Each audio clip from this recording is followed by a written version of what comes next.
Okay, we are going to look at a situation where an object is thrown straight up into the air.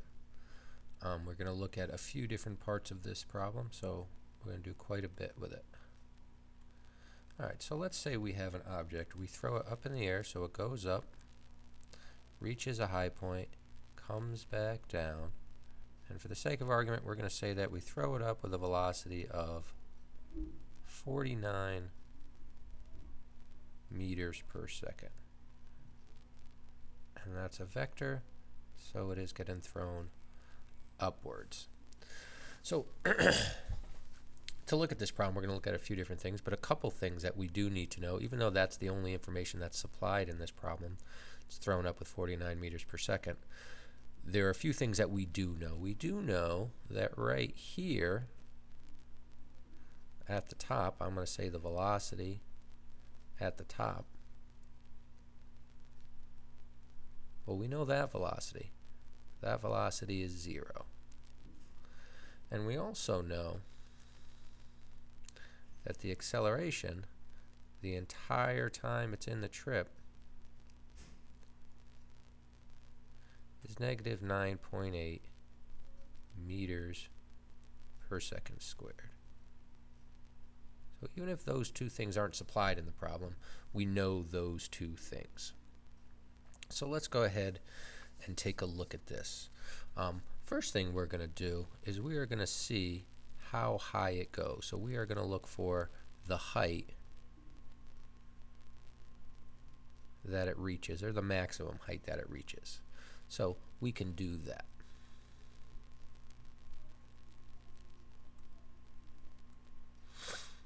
Alright, so we have acceleration equals final velocity minus initial velocity over time. And that works out good, and because we know our acceleration, we know our final velocity, we know our initial velocity. The only thing we don't know is the time. So if we need to get the time, we could solve for that. We're also looking for the height. So that's a displacement, straight line length from point A to point B. So I have initial velocity times time plus 1/2 acceleration times time squared. Well, I know this, the initial velocity, I know the acceleration, and the only thing I'm missing to find that height is the time. But that's okay, because this equation here allows me to calculate that time. Alright, so let's take a look at it. If I rewrite that first equation, solve for time, time is going to equal velocity final minus velocity initial divided by the acceleration. And that's going to be 0 minus 49 meters per second divided by our acceleration, negative 9.8 meters per second squared. So I'm going to do this part with unit analysis. There it is. Negative 49 meters per second divided by negative 9.8 meters per second squared. So I see meters cancel out. This second cancels out one of these seconds. I am left with a unit of time, and I am left with 5 seconds. So it takes 5 seconds to do half the trip, or to go from here, sorry about that, to go from here up to the top of this path, right? It's not the whole trip coming back down. This we haven't even looked at, but it takes 5 seconds to go from here to there. Alright, so now if we want to find the displacement, we can do that.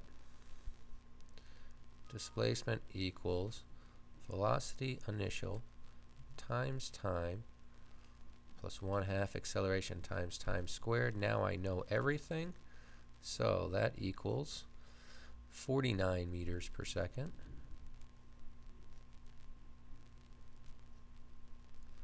times 5 seconds. That's the time. 5 seconds plus 1/2 negative 9.8 meters per second squared times 5 seconds times 5 seconds. Seconds cancel out over here. I have 2 on top, 2 on the bottom. Seconds cancel out over here. I got 1 on top, 1 on the bottom. And if I do this math, I get 122.5 meters. So far, what do we know? We know at the top, I throw this object. We know at the bottom it's 49 meters per second. We know at the top it took 5 seconds to get there. We know that its velocity at the top is 0 meters per second. And we know that the displacement is 122.5 meters, or that's how high it is off of the ground. And we also know the entire trip, the acceleration is 9.8. So we figured out a bunch of things for the top. Now, just to look at it, just to see, we can say, okay, what about the second half of the trip? What happens when it's at its highest point and it's coming back down? Well, one of the things that I can do is I could use my displacement equation. Displacement, I'm going to write it up again. Velocity initial times time plus 1/2 acceleration times time squared. So I'm going to look at the trip from the highest point down. Well, one thing I know again is at this highest point the velocity is 0. So if that's my initial velocity for the second part of the trip, then all of that disappears. So using this equation, we can solve for the time. We can figure out how long it takes to fall from the highest point. Now you probably know the answer to that, or if you thought about it, you could probably figure out the answer. Sorry.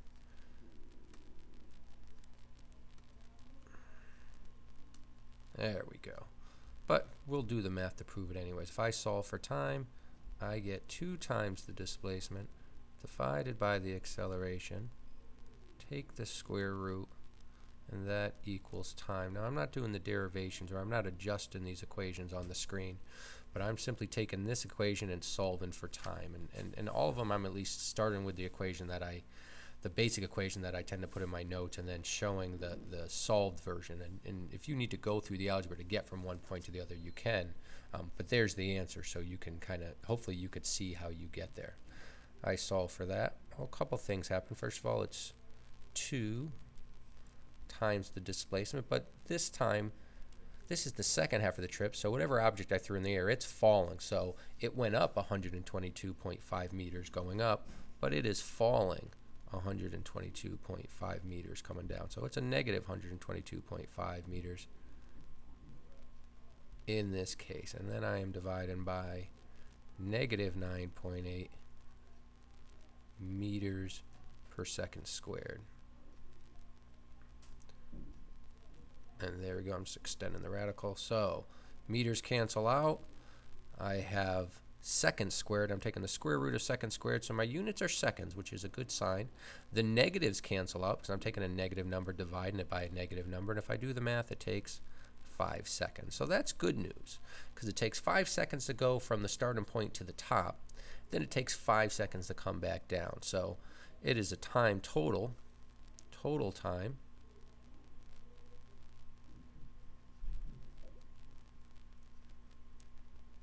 of 10 seconds, which again, if you think about it, that should make sense. How long does it take to do the first half of the trip? 5 seconds. How long for the second half of the trip? 5 seconds again. It's a total of 10 seconds. So we've looked at a lot of information for the first half of the trip, or for the maximum height. We know the time. So if I look at the whole path, it keeps doing that. Here we go. If I look at the whole path, I know my initial velocity, 49 meters per second. Actually, you know what? I'm going to erase this. I'm going to do one more thing. There we go. All right, so let's look at one more thing. Let's say for that second half of the trip, we know it takes 5 seconds to fall. We know the initial velocity is 0. And if I look at this equation, my acceleration equation, then I know acceleration equals velocity final minus velocity initial over time. And I keep forgetting them sometimes, but yes, they're vectors.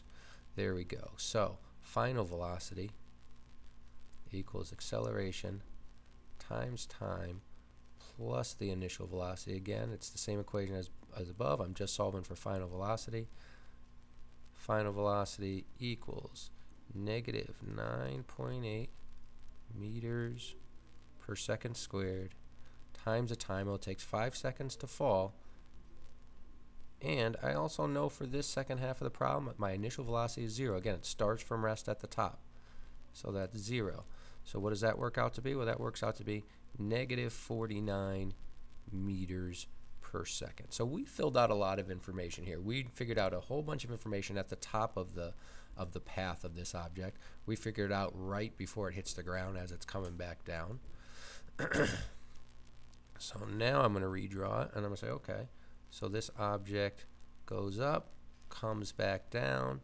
I know my velocity here, 49 meters per second. That's at the very bottom as it's just starting to go up. And then also at that same point, it has a velocity of 49 meters per second. I know at the top it has a velocity of 0 meters per second. And it took 5 seconds to reach the highest point, and then from the highest point down it took another 5 seconds for a total time of 10 seconds. I also know here I have a displacement of 122.5 meters. And here, I'm going to kind of save us the math on this one because I have more I want to show you. But for this one, I'm right back to the starting point. So if you plugged in our numbers, well, I went up 122.5, then I went down 122.5. These two add up to 0. Or if I did this, I use my displacement equation.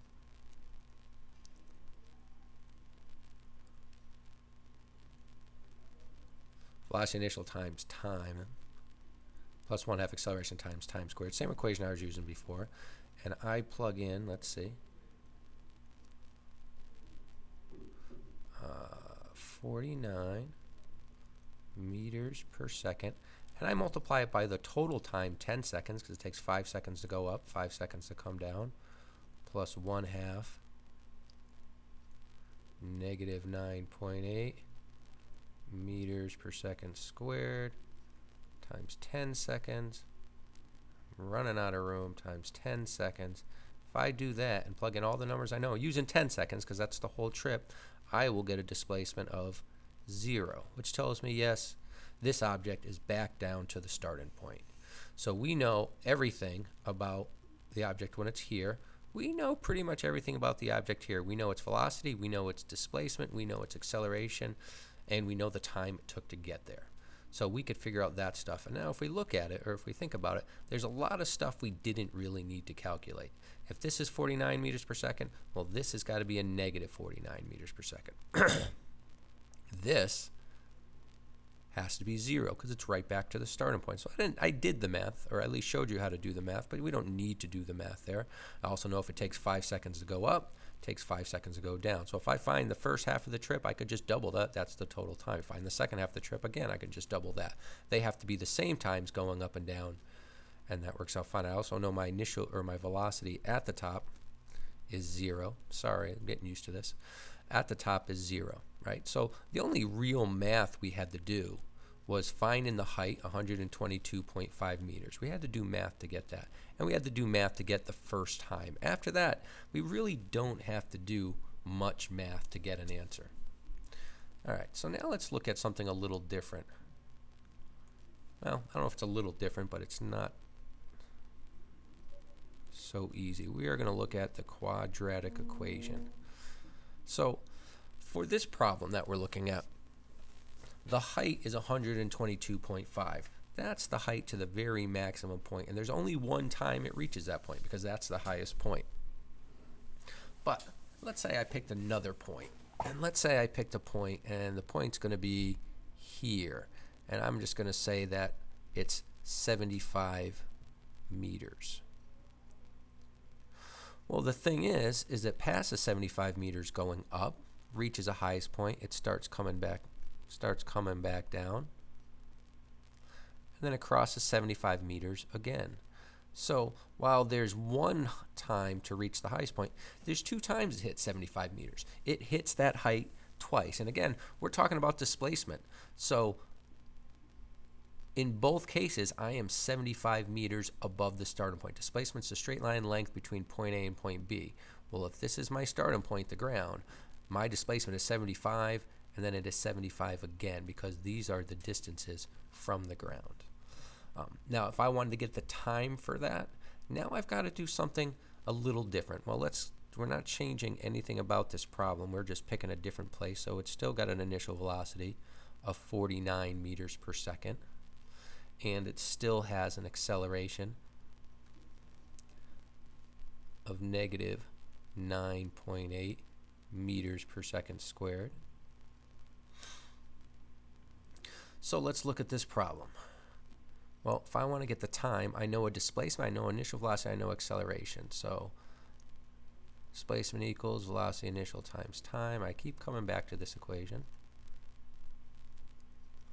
Plus 1/2 acceleration times time squared. Now, the thing is I know this, I know this, I know this. I am missing time, and it shows up in a couple places. In one place, it's time squared. The other place, it's time. This is a quadratic equation, right? I expect the math to tell me that there's 2 values for time. So I have to figure out how to solve this with 2 values for time, right? Or solve this and get 2 answers for time. So first of all, when we see a quadratic equation, it tends to be written, well, I'll fill in the values. It's going to be 75 meters plus 49, I'm sorry, scratch that. 75 meters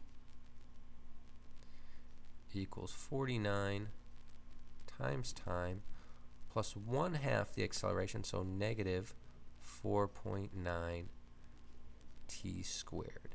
So plugging in my values, that's what it is. And this isn't 9.8 because it's 1/2 acceleration. Now, a normal quadratic equation is written like this. It is written ax squared plus b times x plus c equals 0. We're not quite in that format, but with some adjusting I can. It's going to work out, the equation I have above is going to work out to be negative 4.9 t squared plus 49 t. And I need to move the 75 to the same side. So it's going to be minus 75 equals 0. Now with the quadratic equation, I don't try and leave the units in because it's a little tricky. And we're not going to do unit analysis through this part.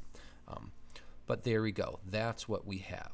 Now, what does that look like? Well, the quadratic equation that you plug it into looks something like, let me go find it.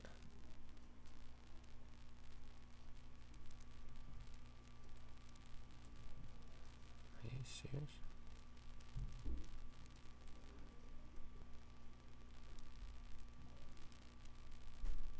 There we go. Sorry about that. Looks something like that. All right, 1/2 b plus or minus radical b squared minus 4ac over 2a. Now you can plug in the values. I'm going to go ahead and use this quadratic formulator, but it shows you how to do everything. And this one is put out by Math Warehouse, which is pretty cool. So for ours, A